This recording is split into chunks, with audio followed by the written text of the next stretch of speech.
Good morning नमस्कार विद्यार्थी मित्रों ધોરણ 9 एसएस માં આપણે અત્યાર સુધી જે અલગ અલગ પ્રકારના અલગ અલગ વિભાગના ચેપ્ટર જોયા એમાં પહેલો વિભાગ આપણો જે હતો 20મી સદી વિશ્વ અને ભારત એમાં સમાવિષ્ટ પાઠ્યપુસ્તકના આધારે આપણે 7 ચેપ્ટર હતા એમાં આપણે લાસ્ટમાં 7મું ચેપ્ટર જોઈ ગયા ત્યાર પછી બીજું એકમ હતું કે ભાઈ આધુનિક રાષ્ટ્રનું નિર્માણ એના વિશે પણ આપણે એમાં સમાવિષ્ટ થતા 8, 9, 10, 11 અને 12 જે ચેપ્ટર હતા એ પણ પૂર્ણ થઈ ગયા કોર્સ મુજબ।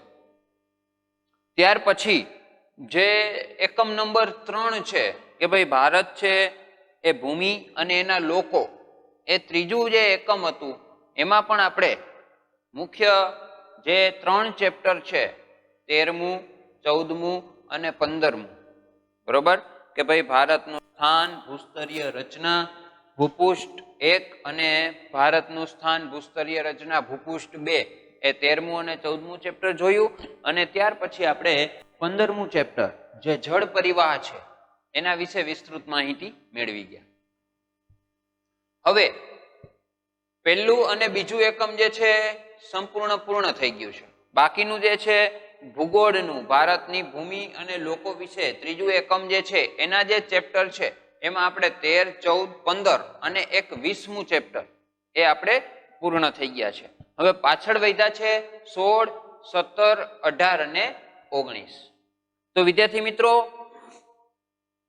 આજે આપણે એ એકમ નંબર 3 જે છે એમાં 16મું ચેપ્ટર બરોબર આબોહવા એના વિશે થોડીક વિસ્તૃત માહિતી મેળવવાની છે કે ભાઈ આબોહવા શું છે અથવા તો એને રિલેટેડ જે ઘણા બધા શબ્દોનો ઉપયોગ થાય છે। દાખલા તરીકે ઘણી વખત આપણે વાતાવરણ શબ્દનો ઉપયોગ કરીએ છીએ, ક્યાંક આપણે હવામાન શબ્દનો ઉપયોગ કરીએ છીએ તો ક્યારેક એ આબોહવા શબ્દ વાપરીએ છીએ।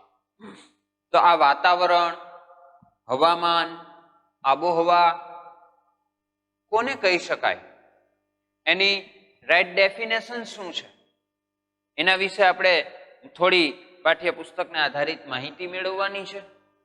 સાથે સાથે જોઈએ તો આપણે ત્યાં પૃથ્વી ઉપર જે ઋતુ પરિવર્તન થાય છે એ શાને આધારે થાય છે, શા માટે ઋતુ પરિવર્તન થાય છે। ત્યાર પછી ભારતની જે વિવિધ આબોહવા છે એટલે કે આપણે ત્યાં આબોહવામાં વિવિધતા જોવા મળે છે કારણ કે વિસ્તારની દ્રષ્ટિએ મોટો છે તો એ વિવિધતા જે છે એ શા માટે જોવા મળે છે, એના મુખ્ય પરિબળો શું છે। દાખલા તરીકે દરિયા કિનારે જો આપણે રહેતા હોઈએ તો ત્યાં આપણે સમ આબોહવા અનુભવીએ પરંતુ જેમ દરિયા કિનારાથી દૂર જતા જઈએ એમ વિષમ આબોહવા અનુભવાય છે। તો આવી ઘણી બધી બાબતો જે છે કે જે આબોહવાને અસર કરતા પરિબળો છે એમાં ઘણી બધી બાબતોનો સમાવેશ થાય છે। દાખલા તરીકે ઉનાળામાં આપણે કોઈ ઊંચાઈવાળા સ્થળે હિલ સ્ટેશન પર રજા માણવા જઈએ છીએ તો એની પાછળનું કારણ છે કે જેમ જેમ ઊંચે જતા જાય એમ એમ હવા જે છે હલકી થતી જાય છે બરોબર। તો ત્યાં ઠંડીનું પ્રમાણ અનુભવાય, ગરમીનું પ્રમાણ એટલું બધું અનુભવાતું નથી જેને કારણે આપણે એવા હિલ સ્ટેશનને ત્યાં ફરવા જતા હોય છે। તો ક્યાંક ને ક્યાંક આ આબોહવાને અસર કરનારા પરિબળો પણ છે એના વિશે પણ આપણે માહિતી મેળવશું। એમાં પણ ઘણી બધી બાબતોનો આપણે સમાવેશ કરી શકીએ। દાખલા તરીકે અક્ષાંશ છે, ત્યાર પછી હમણાં વાત કરી એમ કે સમુદ્રથી અંતર, ત્યાર પછી સમુદ્રની સપાટીથી કેટલી ઊંચાઈએ આવેલું છે સ્થળ અને ત્યાર પછી છે વાતાવરણીય દબાણ અને પવનો। આવી ઘણી બધી બાબતો જે છે એ વાતાવરણ જે છે એને આબોહવાને અસર કરે છે। પણ પહેલા તો આપણે વાત કરવાની છે એ ત્રણેય શબ્દને સમજવાની। હવે એ ત્રણેય શબ્દને જો સમજવા હોય તો પહેલો શબ્દ આવે છે વાતાવરણ। વાતાવરણ એટલે શું?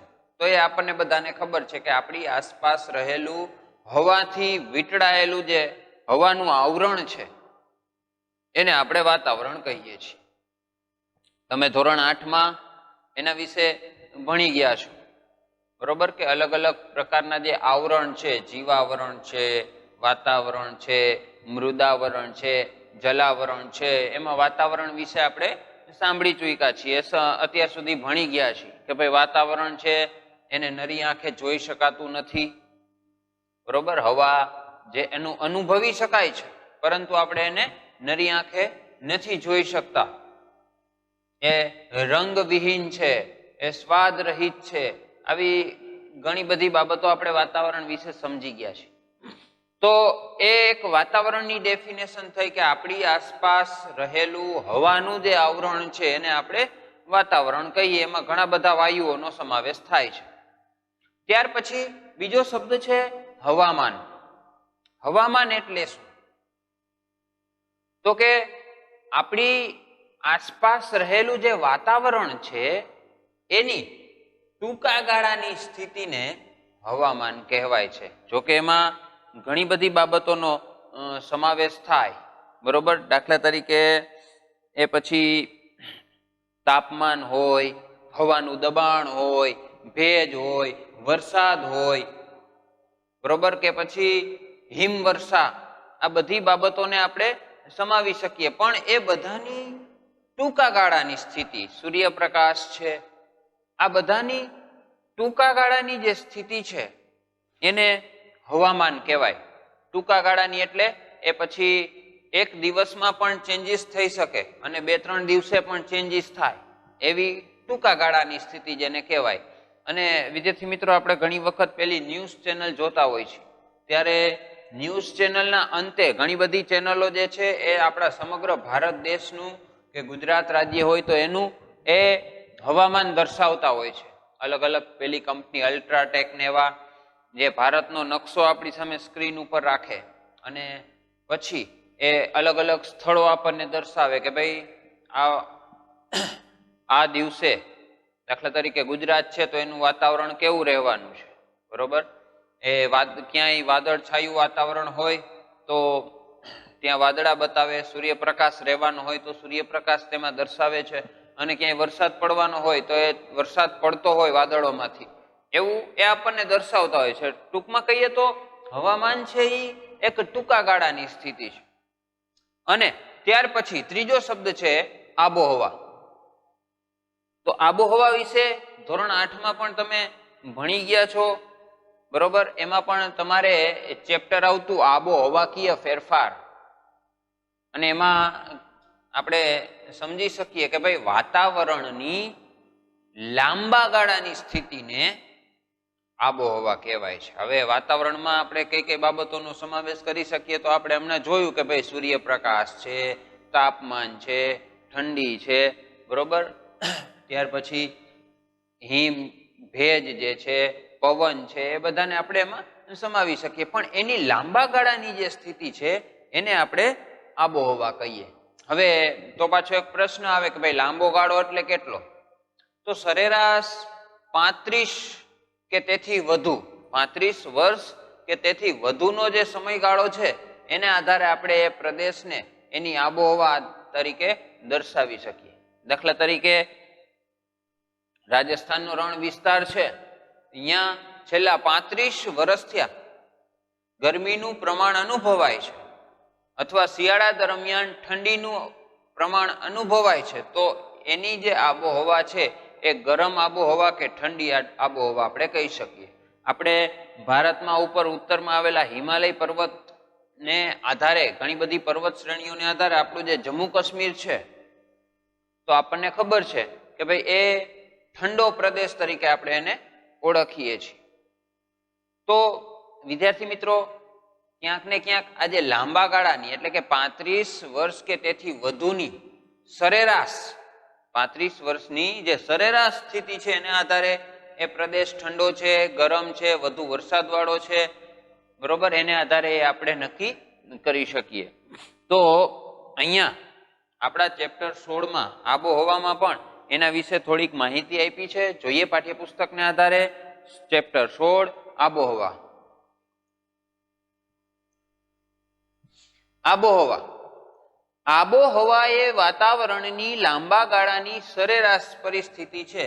જુઓ, લાંબા ગાળાની સરેરાશ પરિસ્થિતિ કીધી છે, બરોબર. એટલે કોઈ એક વર્ષની નહીં, સરેરાશ કોઈ પણ જગ્યાએ આપણે તાપમાન માપવું હોય તો એનું સરેરાશ તાપમાન કેટલું છે, તો છેલ્લા 5 વર્ષના તાપમાન જે છે, બરોબર, એને આધારે એનું સરેરાશ તાપમાન આપણે નક્કી કરી શકીએ.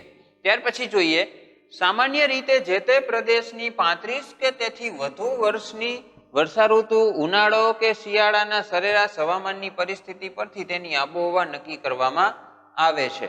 ટૂંકમાં આબોહવા એ ઘણા વર્ષોની લાંબા સમયગાળાની હવામાનની વિવિધ પરિસ્થિતિઓની સરેરાશ છે. એટલે આબોહવા છે એ લાંબા ગાળાની એક સરેરાશ છે, ટૂંકા ગાળાની નહીં. લાંબો ગાળો કેટલો, તો કે 35 વર્ષ કે તેથી વધુ, બરોબર.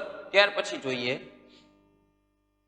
આ જોયું આબોહવા, એની ડેફિનેશન આમાંથી લખી શકીએ. પછી હવામાન છે, તો કે હવામાન એ વાતાવરણની ટૂંકા સમયગાળાની સરેરાશ પરિસ્થિતિ છે, બરોબર.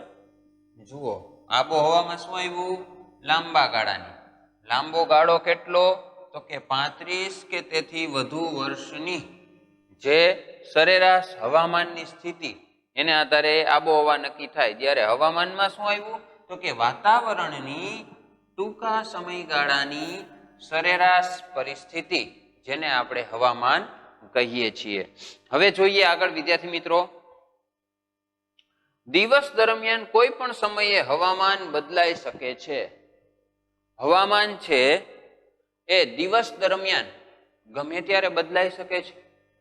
દાખલા તરીકે સવારમાં સરસ મજાનો તડકો આપણે અનુભવતા હોય તો બપોર પછી અચાનક જ વાદળછાયું વાતાવરણ પણ થઈ જાય અને ક્યારેક તો વરસાદ પણ ખાબકી પડે, તો આને આપણે કહી શકીએ હવામાનમાં ફેરફાર થયો, આબોહવામાં નહીં. પરંતુ એ જે દિવસ દરમિયાન ફેરફાર થયો એને હવામાનમાં ફેરફાર થયો એમ કહેવાય. પરંતુ આપણે ધોરણ 8માં જોયું હતું, 7મા ચેપ્ટરમાં આબોહવાકીય ફેરફારમાં, કે આબોહવાકીય ફેરફાર ક્યારે થાય છે, કે અત્યાર સુધી ગુજરાતના કચ્છના રણ પ્રદેશમાં ક્યારેય વરસાદ જ ન પડતો, અહીંયા અચાનક ઢગલાબંધ વાદળ ફાટે છે અને ઢગલાબંધ વરસાદ અનુભવાય છે, તો વિદ્યાર્થી મિત્રો આને કહેવાશે આબોહવાકીય ફેરફાર, ક્લાઇમેટ ચેન્જ.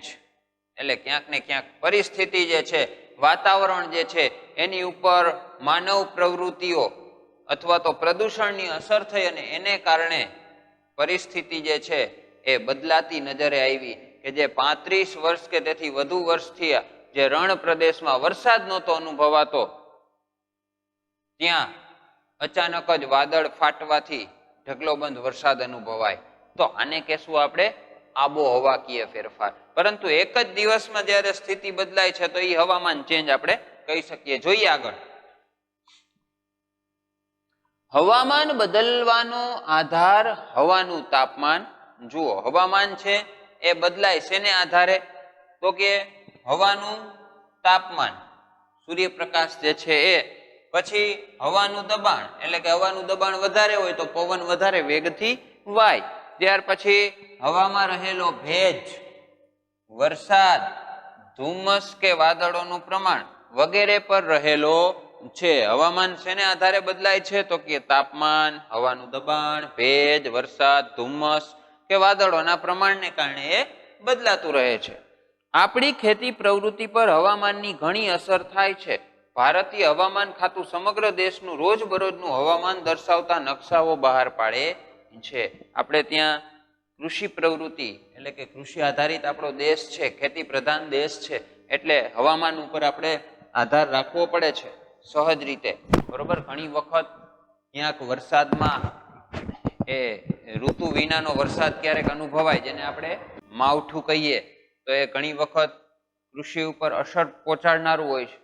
તો આવી સ્થિતિમાં એ આપણું હવામાન ખાતું છે રોજબરોજ પોતાના નકશાઓ બહાર પાડે છે અને લોકો જે છે એને જાગૃત કરે છે કે ભાઈ આ પરિસ્થિતિ દરમિયાન આવું હવામાન હોઈ શકે. અને આપણે સાંભળીએ છીએ ઘણી વખત ક્રિકેટ મેચ કે એવું થવાનું હોય ત્યારે એ મેચ થાય એના આગલે દિવસે જ હવામાન ખાતું જે તે વિસ્તારમાં કહેતું હોય છે કે ભાઈ આજે મેચ થવાનો છે પણ વરસાદની સંભાવના છે અથવા તો વાદળછાયું વાતાવરણ રહેવાનું છે, બરોબર. તો આ હવામાન ખાતું જે છે એ એની આગાહી કરી શકે છે. તો આ આપણે જોયું ભારતમાં હવામાન અને આબોહવા વિશે. હવે ભારતમાં આબોહવા જે છે એ કેવી વિવિધતા દર્શાવે છે એના વિશે પણ થોડીક માહિતી આપી છે, એ પણ જોઈએ પેરેગ્રાફમાં. ભારત આબોહવામાં ઘણી વિવિધતાઓ અને વિલક્ષણતાઓ ધરાવતો દેશ છે. જુઓ આપણે ત્યાં ભારતમાં આબોહવાની દ્રષ્ટિએ ઘણી બધી વિવિધતા છે. તો વિસ્તારની દ્રષ્ટિએ મોટો, ઉત્તર દક્ષિણ અને પૂર્વ પશ્ચિમ જે લંબાઈ અને પહોળાઈ છે એ પણ વધારે છે, એને કારણે વિવિધતા અનુભવાય છે. પૃથ્વી સપાટીના કેટલાક પ્રદેશોમાં પવનની દિશા ઋતુ પ્રમાણે બદલાય છે, બરોબર. આપણી પૃથ્વીની જે સપાટી છે એના કેટલાક પ્રદેશો કે જ્યાં પવનની જે દિશા છે એ ઋતુની સાથે બદલાય છે. જેમ ઋતુ બદલાય એટલે પવનની દિશા શું થાય છે? બદલાય છે. દાખલા તરીકે આપણે ત્યાં જ ચોમાસામાં નીચે દક્ષિણમાંથી થઈ અને પવન ઉત્તર તરફ વાતા હોય છે, પરંતુ જેવો શિયાળો બેસે છે તો એ શિયાળામાં એ જ પવનો જે ઉત્તર તરફ ગયા હતા એ ફરી પાછા દક્ષિણ તરફ પાછા ફરે છે. એટલે કે પવન જે છે એની દિશા બદલાતી રહે છે ઋતુ પ્રમાણે. તો આવી રીતે એ ઋતુને આધારે પવનની દિશા બદલાય છે. જોઈએ આગળ. આમ ઋતુ પ્રમાણે દિશા બદલતા પવનોને મોસમી પવનો કહે છે. વિદ્યાર્થી મિત્રો, ઘણી વખત આ ટૂંકમાં પૂછાય છે, બરોબર. ક્યારેક ખાલી જગ્યામાં, ક્યારેક એ એક વાક્યના પ્રશ્નમાં પણ પૂછાય, બરોબર. ઋતુ પ્રમાણે દિશા બદલાતા પવનોને મોસમી પવનો કહે છે. હવે આ મોસમી પવનો એવું નામ શા માટે અપાયું, બરોબર? તો એના માટે પણ અહીંયા આગળ વાત કીધી છે. જોઈએ, અરબી ભાષાનો મૂળ શબ્દ મૌસિમ, અરબી ભાષાનો મૂળ શબ્દ જે હતો મોસિમ, એ મોસિમ પરથી આ પવનોને મોસમી પવનો નામ આપવામાં આવ્યું છે, બરોબર.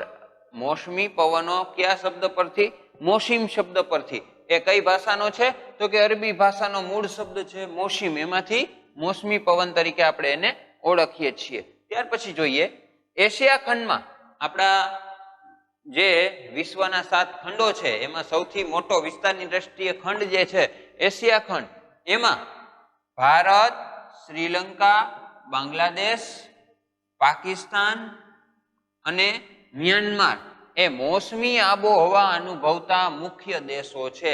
એટલે કે અહીંયા પવનની દિશા ઋતુને આધારે બદલાય છે. જેમ ઋતુ પરિવર્તન થાય એમ પવનની દિશામાં ફેરફાર થાય છે, અને જેને કારણે એને મોસમી પવનો તરીકે ઓળખવામાં આવે છે. એશિયા ખંડના મુખ્ય દેશો, બરોબર, એ પણ ઘણી વખત પૂછાય કે એશિયા ખંડમાં એવા કયા દેશો છે કે જે મોસમી આબોહવા અનુભવતા મુખ્ય દેશો છે? તો કે ભારત, શ્રીલંકા, બાંગ્લાદેશ, પાકિસ્તાન અને મ્યાનમાર. તો વિદ્યાર્થી મિત્રો, આ આપણે જોયું આબોહવા, હવામાન અને એ મોસમી પવનો વિશેની માહિતી મેળવી. હવે ત્યાર પછીનો આપણો ટોપિક આવશે ઋતુ પરિવર્તન. ઋતુ પરિવર્તન. આપણે ત્યાં અલગ અલગ પ્રકારની ઋતુઓ અનુભવીએ છીએ. હવે એ અલગ અલગ પ્રકારની ઋતુ જે અનુભવીએ છીએ, દાખલા તરીકે અત્યારે જ આપણે જે શિયાળાની ઋતુ અનુભવીએ છીએ, ત્યાર પછી ઉનાળો આવશે, ફરી પાછું ચોમાસું આવશે. તો આ જે ઋતુઓ છે એ કેવી રીતે બદલાય છે, એનું પાછળનું મહત્વનું કારણ શું છે? કે ભાઈ પૃથ્વીનો ગોળો છે એ પોતાની રીતે પરિભ્રમણ કરે છે, પોતાના ધરી ઉપર એ ધરી ભ્રમણ કરે છે, સૂર્યની આસપાસ એ પરિભ્રમણ કરે છે. તો આ બધી બાબતોને આધારે આપણે ત્યાં સમગ્ર પૃથ્વી ઉપર જે ઋતુ પરિવર્તન થાય છે એમાં પવનોની દિશા પણ મહત્વનો જે ભાગ ભજવે છે. તો આ બધી જ જે બાબતો છે એ ઋતુ પરિવર્તન કેવી રીતે થાય છે, કેટલી કેટલી પ્રકારની ઋતુઓ છે, કયા કયા મહિના દરમિયાન કઈ કઈ ઋતુઓનો સમાવેશ થઈ શકે. દાખલા તરીકે શીત ઋતુ છે, શિયાળો, તો આપણે ત્યાં મુખ્યત્વે ડિસેમ્બર, જાન્યુઆરી અને ફેબ્રુઆરી સુધી શિયાળો આપણે અનુભવીએ છીએ. પછી એ માર્ચ, એપ્રિલ, મે માં આપણે જોઈએ તો મોટા ભાગે ગરમીનું પ્રમાણ વધારે અનુભવાય છે. ત્યાર પછી જૂન, જુલાઈ, ઓગસ્ટ અને સપ્ટેમ્બર, આ 4 મહિના દરમિયાન આપણે ત્યાં વરસાદનું પ્રમાણ અનુભવાય છે. અને સાથે સાથે ઓક્ટોબર અને નવેમ્બર, ઓક્ટોબર નવેમ્બર જે છે એ પાછા ફરતા પવનોની ઋતુ જેને કહેવાય છે, કે જે દક્ષિણમાંથી જે પવનો વરસાદ લાવ્યા હતા એ પવનો પાછા ફરે, એટલે એમાં પણ ઘણી વખત આપણે વરસાદ પણ અનુભવીએ છીએ. અને ઘણી બધી વખત ગરમીનું પ્રમાણ પણ વધારે હોય છે, જેમ કે પેલી ઓક્ટોબર હીટ કહીએ છીએ, ભાદરવી તાપ કહીએ છીએ. જો કે એના વિશે આપણે પાઠ્યપુસ્તકમાં આવશે ત્યારે વિસ્તૃત માહિતી મેળવશું. તો અહીંયા આજે ઋતુઓની સાથે સાથે જે બદલાવ આવે છે, ફેરફાર થાય છે, એને આપણે ઋતુ પરિવર્તન કહીએ છીએ. તો જોઈએ પાઠ્યપુસ્તકના આધારે એ ઋતુ પરિવર્તન વિશે. ઋતુ પરિવર્તનના મુખ્ય કારણોમાં પૃથ્વીનું સૂર્યની ચારે બાજુ પરિક્રમણ ઉપરાંત પૃથ્વીનું ધરીનું નમન પણ ભાગ ભજવે છે.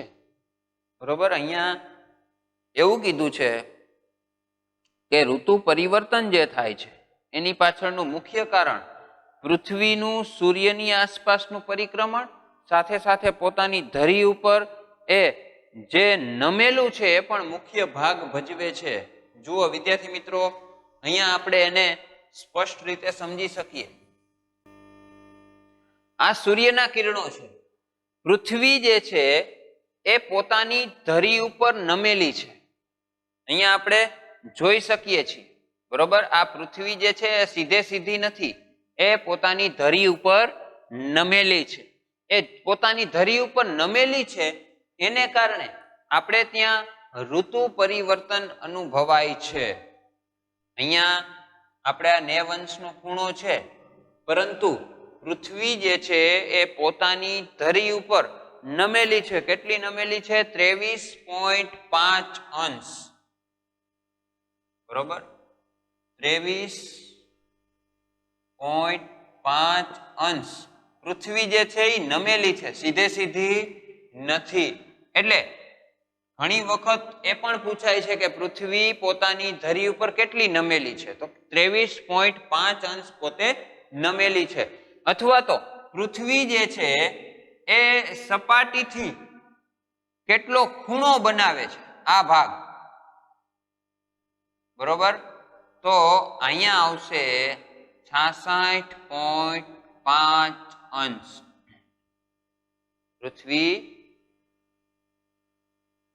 23.5 અંશ નમેલી છે, અને એ જ પૃથ્વી એની જે કક્ષા છે, બરોબર, એ કક્ષા સાથે કેટલો ખૂણો બનાવે છે, તો 66.5 નો ખૂણો બનાવે છે. એ પણ પાઠ્યપુસ્તકમાં આપ્યું છે, જેને આધારે આપણે જોશું. પણ આ એક વાત થઈ એ કેટલી નમેલી છે અને કેટલો ખૂણો બનાવે છે એની. હવે આપણે વાત કરવાની છે એ પોતાની ધરી ઉપર નમેલી છે એના વિશેની. જુઓ, અહીંયાથી સૂર્યના કિરણો, હવે પૃથ્વી જો અહીંયા સીધે સીધી હોત તો આ વિષુવવૃત્ત છે એ અહીંયા સીધી આવત, પરંતુ પૃથ્વી જે છે એ સીધી નથી, નમેલી છે. એને કારણે 23.5 નમેલી છે. તો જે કર્કવૃત્તનો ભાગ છે, બરોબર, આપણું ભારતના મધ્યમાંથી કર્કવૃત્ત પસાર થાય છે, આપણે બધાને ખબર છે. બરોબર, તો આ કર્કવૃત્ત ઉપર સૂર્યના કિરણો કેવા પડે છે? સીધા. જેને કારણે કર્કવૃત્ત ઉપર શું અનુભવાશે? ઉનાળો અથવા તો ગરમી. પરંતુ જ્યારે પૃથ્વી કર્કવૃત્ત પોતાની ધરી પર નમેલી છે અને સૂર્યની સામે જ્યારે કર્કવૃત્ત પર સૂર્યના કિરણો જ્યારે સીધા પડે છે, એ જ સમયગાળા દરમિયાન સૂર્યના કિરણો મકર વૃત્ત પર કેવા પડે છે? ત્રાંસા. ત્રાંસા કિરણોને કારણે ગરમીનું પ્રમાણ ત્યાં વધારે હોતું નથી, એટલે જ્યારે કર્કવ ઋતુ પર ઉનાળો કે ગરમીનું પ્રમાણ હોય છે એ સમયગાળા દરમિયાન મકર વૃત્ત પર એટલે કે પૃથ્વીનો નીચે જે દક્ષિણ ગોળાર્ધ છે એની વાત થાય છે વિદ્યાર્થી મિત્રો. તો એ દક્ષિણ ધ્રુવ અથવા તો આ દક્ષિણ ગોળાર્ધ જે છે બરોબર, પૃથ્વી પોતાની ધરી ઉપર ફરે છે, સાથે સાથે એ 23.5 નમેલી છે, સૂર્યની ફરતે એ પરિક્રમણ કરે છે. એ સમયગાળા દરમિયાન જ્યારે કર્કવ વૃત્ત પર ગરમી અને ઉનાળો હોય છે, સીધા કિરણો પડે છે, ત્યારે મકર વૃત્ત ઉપર એના કિરણો ત્રાંસા પડે છે અને ત્યારે ત્યાં શિયાળો અનુભવાય છે અથવા તો ઠંડીનું પ્રમાણ વધુ અનુભવાય છે. અહીંયા નીચે એક આપ્યું છે 21 જૂન, બરોબર, એના વિશે પણ પાઠ્યપુસ્તકમાં આપ્યું છે. ત્યારે 21 જૂન વિશે આપણે માહિતી મેળવીએ, કારણ કે 21 જૂન છે એ સમયગાળા દરમિયાન કર્કવ વૃત્ત તરફ સૂર્યના કિરણો એકદમ સીધા અને લંબ પડે છે, એટલે એ સમયગાળા દરમિયાન દિવસ જે છે એ મોટો હોય છે અને રાત્રિ જે છે એ ટૂંકી અનુભવાય છે. જ્યારે અહીંયા દિવસ મોટો અને રાત્રિ ટૂંકી અનુભવાતી હોય, ત્યારે અહીંયા રાત્રિ મોટી અને દિવસ ટૂંકો અનુભવાય છે. એવું જ પાછું ફરી પાછું જ્યારે પૃથ્વી પોતાનું સ્થાન બદલે, જ્યારે સૂર્યના કિરણો મકર વૃત્ત ઉપર સીધા પડશે, જુઓ જેમ અહીંયા હતું પૃથ્વી હવે સૂર્યનું પરિભ્રમણ કરીને જ્યારે બીજા છેડે આવશે, એ સમયગાળા દરમિયાન સૂર્યના સીધા કિરણો પડશે મકર વૃત્ત ઉપર, ત્યારે મકર વૃત્ત ઉપર આપણે ગરમી અથવા તો ઉનાળો અનુભવશું અને અહીંયા સૂર્યના કિરણો સીધા પડશે. પરંતુ કર્કવ વૃત્ત ઉપર સૂર્યના જે કિરણો છે એ ત્રાંસા હશે, તો એ સમયગાળા દરમિયાન ત્યાં ઠંડી અથવા તો શિયાળો અનુભવાશે.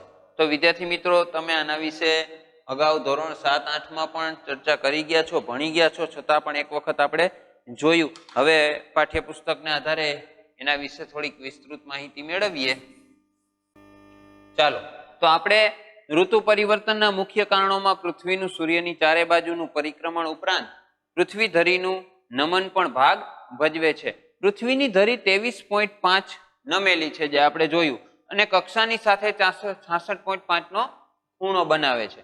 પૃથ્વીના ધરી નમનને કારણે ઋતુઓ થાય છે. પૃથ્વી પોતાના ધરી નમેલી છે એને કારણે આપણે ત્યાં ઋતુઓ બદલાય છે. વધારે સમય સૂર્યપ્રકાશ મેળવતા વિસ્તારોમાં ઉનાળો, ઓછો સમય સૂર્યપ્રકાશ મેળવતા વિસ્તારોમાં શિયાળો અનુભવાય છે. જ્યાં સૂર્યપ્રકાશ જાજો સમય સુધી અનુભવાય એ ક્યાં અનુભવાય? જ્યાં સૂર્યના કિરણો સીધા પડે, તો ત્યાં ઉનાળો, અને બહુ ઓછા પડતા હોય ત્યાં આપણે શિયાળો અનુભવીએ છીએ. 22 ડિસેમ્બર સૂર્યના કિરણો મકર વૃત્ત પર લંબ પડે છે. 22 ડિસેમ્બર જે છે એ સમયગાળા દરમિયાન સૂર્યના કિરણો ક્યાં? મકર વૃત્ત પર નીચે દક્ષિણ ગોળાર્ધમાં લંબ પડે છે. તો આથી દક્ષિણ ગોળાર્ધમાં ઉનાળો અને ઉત્તર ગોળાર્ધમાં શિયાળો અનુભવાય છે. તેથી ભારતમાં રાત્રિ લાંબી અને ઠંડી અનુભવાય છે. શિયાળો હોય એટલે આપણે શું થાય? રાત્રિ લાંબી હોય, સૂર્યના કિરણો ત્રાંસા પડે છે, સીધા નથી પડતા, એટલે રાત્રિનો પ્રમાણ જે છે એ વધારે જોવા મળે છે, લાંબી, અને દિવસ જે છે એ ટૂંકો. ટૂંકમાં કહીએ તો બહુ જલ્દી સાંજે વહેલો સૂર્યાસ્ત થઈ જાય છે. તેવી જ રીતે 21 જૂને કર્કવૃત્ત તરફ સૂર્યના લંબ કિરણો ઉત્તર ગોળાર્ધમાં પડતા હોવાથી દિવસ લાંબો બને છે. એટલે કે 21 જૂને આપણે ત્યાં કર્કવૃત્તમાં સૂર્યના કિરણો લંબ એટલે કે સીધા જ્યારે પડે છે, જેને કારણે આપણે ત્યાં ઉનાળો, ગરમી અથવા તો દિવસ જે છે એ લાંબો અનુભવીએ છીએ. તો વિદ્યાર્થી મિત્રો, આ થઈ ઋતુ પરિવર્તનની વાત. હજી એક પેરેગ્રાફ પરિભ્રમણ વિશેનો છે, એ પણ જોઈએ. ધરી ભ્રમણ અને કક્ષા ભ્રમણ ગતિની સીધી અસર માનવ જીવનના ખોરાક, પોશાક અને રહેઠાણ પર થાય છે. બરોબર, પૃથ્વી પોતાની ધરી ઉપર જે ફરે છે અને સૂર્યની આસપાસ જે પરિક્રમણ કરે છે, એની અસર સીધી કોની ઉપર થાય છે? માનવ જીવનના ખોરાક, પોશાક અને રહેઠાણ પર. બરોબર, જેમ ઋતુમાં પરિવર્તન આવે એમ આપણા ખોરાક અને પોશાકમાં, દાખલા તરીકે આપણે અત્યારે ઠંડીના સમયગાળા દરમિયાન ગરમ કપડાઓનું પ્રમાણ વધી જાય છે, અથવા તો ખોરાકમાં પણ આપણે લીલા શાકભાજી, કઠોળને એનો ઉપયોગ વધારી દઈએ છીએ. સાથે સાથે ખોરાકમાં એવી ઘણી બધી વિવિધતાઓ પણ આપણે ત્યાં ગોળ, તલ, એની લાડુળી, અલગ પ્રકારની પેલી શેરડી ને એ બધાનો ઉપયોગ આપણે વધારે કરતા હોઈએ છીએ. તો જેમ જેમ ઋતુ પરિવર્તન થાય એમ સહજ રીતે માનવ જીવનમાં ખોરાક પોશાકમાં પરિવર્તન અનુભવાય છે. જોઈએ આગળ. ભારત જેવા મોસમી આબોહવા ધરાવતા દેશોમાં ઋતુ પ્રમાણે દિશા બદલાતા શિયાળાના અને ઉનાળાના મોસમી પવનો ઋતુગત હવામાન પર વ્યાપક અસર કરે છે અને દરેક ઋતુના હવામાનને આગવા લક્ષણો આપે છે. આથી જ આ આબોહવા મોસમી આબોહવા તરીકે ઓળખાય છે. એટલે કે આપણા ભારત જેવા દેશમાં જે મોસમી આબોહવાની વાત કરી છે કે જેમાં ઋતુ પ્રમાણે પવનોની દિશા બદલાય છે. બરોબર, તો પવનની દિશા જ્યારે બદલાય, દાખલા તરીકે અહીંયા કીધું શિયાળા અને ઉનાળાના મોસમી પવનો, શિયાળા અને ઉનાળાના જે મોસમી પવનો છે, જે ઋતુગત પવનો છે, બરોબર, એ હવામાન ઉપર વ્યાપક એટલે ઘણા બધા અંશે અસર કરે છે. જેને આધારે આપણે એમ કહી શકીએ કે આ આબોહવા છે એ મોસમી આબોહવા તરીકે ઓળખાય છે. તો વિદ્યાર્થી મિત્રો, આપણે ચેપ્ટર 16 આબોહવા એમાં વાતાવરણ, હવામાન અને આબોહવાની વિશેની વાત કરી. ત્યાર પછી મોસમી પવનો અને એ મૂળ અરબી શબ્દ જે છે મોસમ, એના ઉપરથી મોસમી પવનો એવું નામ અપાયું, એના વિશે વાત કરી. ત્યાર પછી ઋતુ પરિવર્તન વિશે વાત કરી કે પૃથ્વી પોતાની ધરી પર 23.5 અંશ નમેલી છે અને કક્ષા સાથે 66.5 નો એ ખૂણો બનાવે છે. એને આધારે આપણે ત્યાં ઋતુ પરિવર્તન અનુભવાય છે અને એ ઋતુ પરિવર્તનમાં મહત્વનો ફાળો પૃથ્વી પોતાની ધરી પર ફરે છે, સૂર્યને ફરતે પરિક્રમણ કરે છે, એ બધા જ એને અસર કરનારા છે. તો એના વિશે આપણે માહિતી મેળવી ગયા. અને જેમ જેમ ઋતુ પરિવર્તન થાય છે, પવનોની દિશા બદલાય છે, હવામાન કે આબોહવામાં ફેરફાર અનુભવાય છે, એમ એમ આપણે ત્યાં લોકો જે છે, માનવ જીવન જે છે એના ખોરાકમાં, પોશાકમાં, એની જીવનશૈલીમાં પણ ફેરફાર અને પરિવર્તન અનુભવાય છે. તો આ વાત થઈ આપણે ઋતુ પરિવર્તન વિશે. હવે ત્યાર પછીનો આપણો ટોપિક હશે ભારતની આબોહવાની વિવિધતા, એટલે કે ભારતમાં કેટલી અલગ અલગ પ્રકારની આબોહવા આપણે અનુભવીએ છીએ, એના વિશે આપણે નેક્સ્ટ લેક્ચરમાં ચર્ચા કરશું. નમસ્કાર.